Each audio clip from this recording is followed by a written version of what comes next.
नमस्कार साथियों, स्वागत है आपका मेरे YouTube चैनल में। साथियों, आज का यह प्रश्न आपके एग्जाम के लिए काफ़ी महत्वपूर्ण है। हम लोग बिना समय गवाए रिवीजन के लिए साथियों चलेंगे प्रश्नों की ओर। आप भी बिना समय गवाए वीडियो को लाइक कर दीजिए साथियों, और चैनल पे पहली बार आए हैं तो चैनल को सब्सक्राइब अवश्य कर दीजिए। सबसे पहले नंबर प्रश्न में साथियों आपसे पूछा गया है, किस महाद्वीप में एटलस पर्वत स्थित है? तो आपको याद रखना है कि अफ्रीका महादेश में साथियों एटलस पर्वत स्थित है। ऑप्शन नंबर बी साथियों आपका बिल्कुल सही उत्तर हो जाएगा। उसके बाद चलेंगे अगले नंबर प्रश्न की ओर। प्रश्न संख्या दूसरे में आपसे पूछा गया साथियों, किस महाद्वीप को पठारी महाद्वीप भी कहते हैं या महादेश भी कहते हैं? तो साथियों इसका भी सही उत्तर हो जाएगा ऑप्शन नंबर डी, अर्थात अफ्रीका महादेश को साथियों पठारी महादेश के नाम से भी जानते हैं। चलेंगे उसके बाद तीसरा नंबर प्रश्न में पूछा गया है, काफी महत्वपूर्ण प्रश्न है आपके एग्जाम के लिए।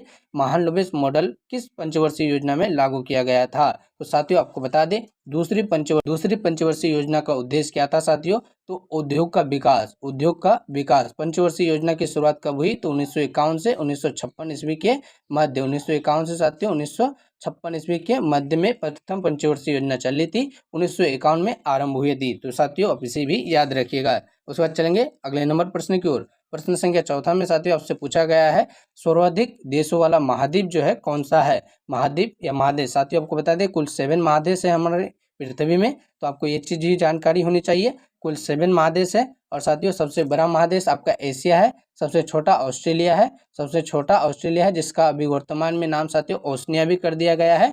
यदि सबसे अधिक देशों वाला महादेश की बात करें तो इसका सही उत्तर हो जाएगा साथियों अफ्रीका महादेश में सबसे अधिक देश हैं। उसके बाद चलेंगे अगले नंबर प्रश्न की ओर। प्रश्न संख्या 5 में साथियों आपसे पूछा गया है, नालंदा विश्वविद्यालय। प्रश्न संख्या 5 में क्या है साथियों? नालंदा विश्वविद्यालय की स्थापना किस भारतीय शासक ने की थी? तो आपको साथियों बता दें, कुमारगुप्त नामक भारतीय शासक ने नालंदा नामक प्रसिद्ध विश्वविद्यालय की जो है स्थापना की थी। यह महत्वपूर्ण शिक्षा का केंद्र रहा था साथियों उस समय। इसमें लगभग 10,000 से अधिक विद्यार्थी पढ़ते थे। उसके अलावा साथियों 2,000 से अधिक शिक्षक इसमें पढ़ाते थे। ये काफी महत्वपूर्ण प्रश्न है साथियों आपके एग्जाम के लिए।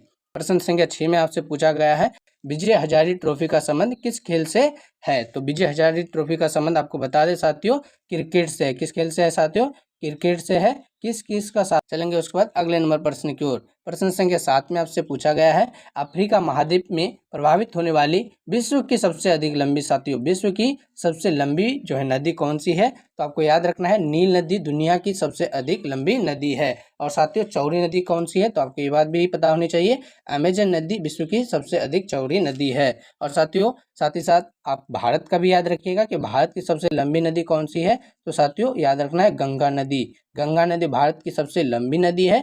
चौड़ी नदी की बात करें साथियों, चौड़ी नदी की चौड़ाई की बात करें तो ब्रह्मपुत्र नदी हो जाएगा साथियों, ब्रह्मपुत्र नदी हो जाएगा। आपको ये बात भी पता होनी चाहिए। चलेंगे उसके बाद अगले नंबर प्रश्न की ओर। प्रश्न संख्या 8 है साथियों, आपसे पूछा गया है, भारत में गुलाम वंश के संस्थापक कौन थे? तो साथियों आपको बता दें, गुलाम वंश की स्थापना भारत में 1206 ईस्वी में कुतुबुद्दीन ऐबक के द्वारा किया गया था। साथियों कुतुबुद्दीन ऐबक को लाख बख्श की उपाधि भी दी गई है, क्योंकि यह दान में साथियों लाखों रुपए का दान दिया करते थे। उसके अलावा भारत में कुतुब मीनार भारत की सबसे ऊंची मीनार कुतुब मीनार की जो है नींव किसने रखी थी? तो कुतुबुद्दीन ऐबक ने ही रखी थी। आपको याद रखना है। चलेंगे उसके बाद अगले नंबर प्रश्न की ओर। अगला नंबर प्रश्न में आपसे पूछा गया है, टिहरी बांध भारत के किस राज्य में स्थित है? तो साथियों उत्तराखंड राज्य, टिहरी बांध भारत के उत्तराखंड राज्य में स्थित है। तो आप इसे भी याद रखिएगा। चलेंगे उसके बाद अगले नंबर प्रश्न में। अगला नंबर प्रश्न है प्रश्न संख्या 10,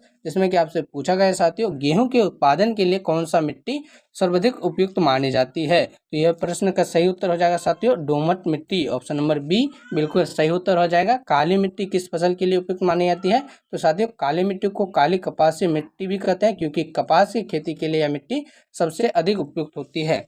तो साथियों वीडियो आपको कैसी लग रही है, इसका जवाब आप कमेंट जरूर कर दीजिएगा।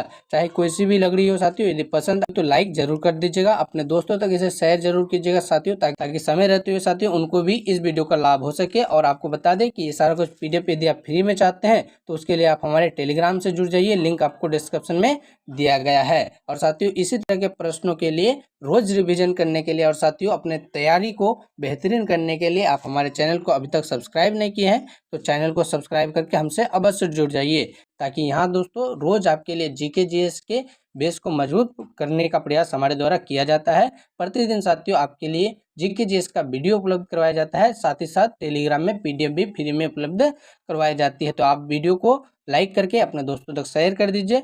चैनल को अभी तक सब्सक्राइब नहीं किया तो सब्सक्राइब जरूर कर दीजिए। चलेंगे उसके बाद अगले नंबर प्रश्न की ओर।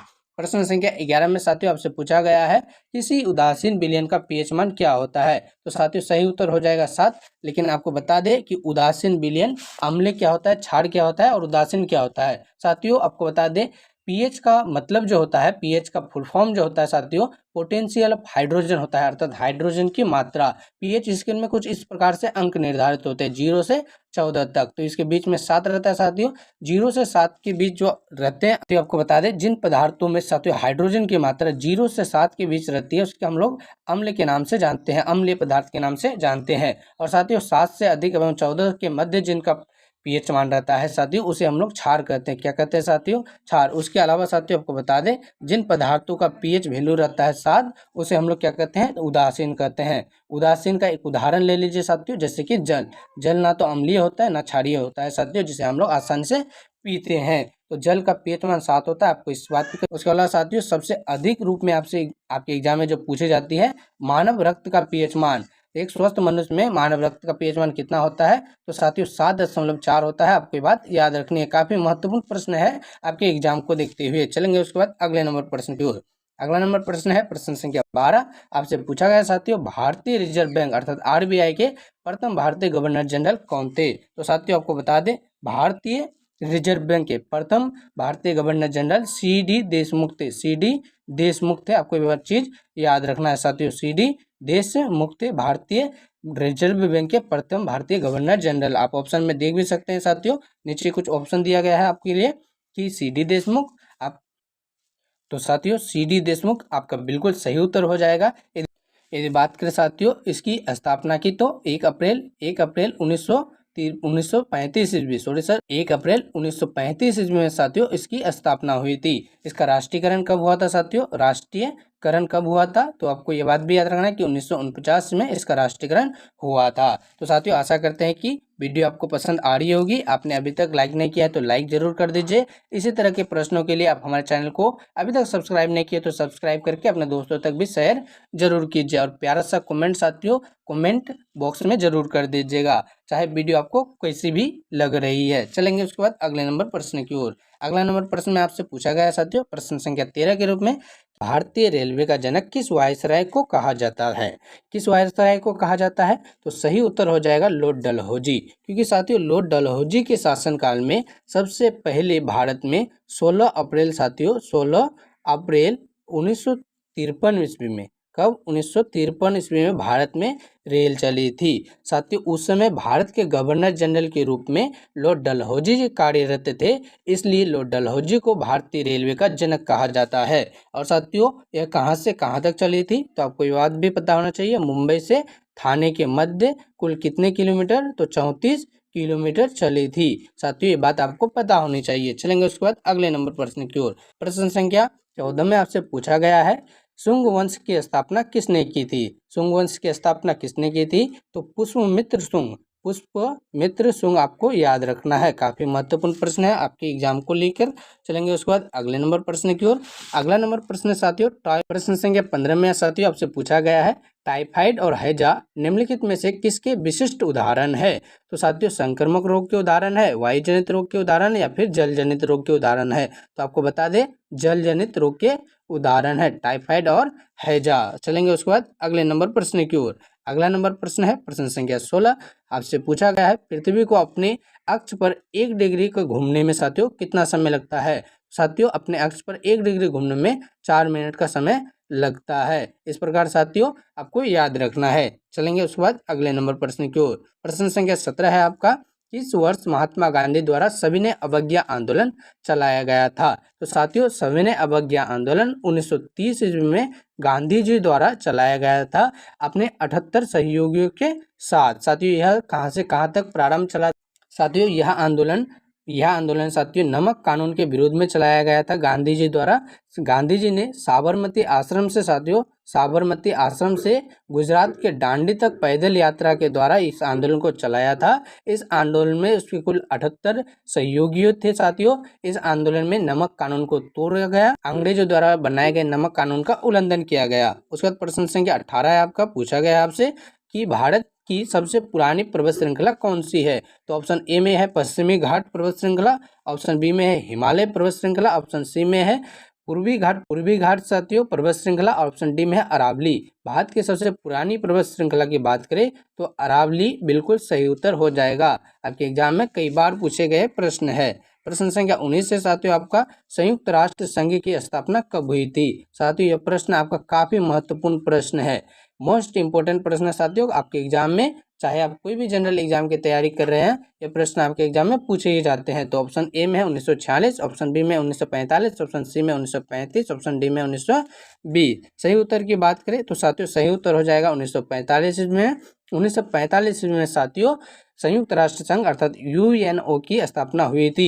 साथियों आपको कमेंट में एक प्रश्न पूछा जाए, साथियों आप कमेंट करने का प्रयास कीजिएगा। यदि कोई भी प्रश्न आपको नहीं आता होगा तो कमेंट के माध्यम से जरूर पूछिएगा, चाहे और उसका जवाब साथियों हम रिप्लाई के माध्यम से अवश्य दिया करेंगे। तो आज का अंतिम नंबर प्रश्न आपसे पूछा गया है, प्रश्न संख्या 20, विश्व के सबसे बड़े डेल्टा का निर्माण निम्न में से कौन सी नदी करती है। तो साथियों विश्व के सबसे बड़ी डेल्टा का निर्माण भारत के दो नदी गंगा एवं ब्रह्मपुत्र। साथियों आपको याद रखना है, गंगा नदी भारत की सबसे लंबी नदी है, वही ब्रह्मपुत्र नदी भारत की सबसे चौड़ी नदी है। भारत की सबसे चौड़ी नदी ब्रह्मपुत्र नदी और भारत की सबसे लंबी नदी गंगा नदी, आपको याद रखना है। दोनों मिलकर साथियों भारत की ही नहीं पूरे दुनिया की सबसे बड़ी डेल्टा का निर्माण करती है, जिसको हम लोग सुंदरवन का डेल्टा कहते हैं। कौन सा डेल्टा साथियों, सुंदरवन का डेल्टा। आपको यह बात याद रखनी है। आशा करते हैं साथियों कि ये सारा प्रश्न आपके लिए बहुत ही ज़्यादा उपयोगी रहा होगा।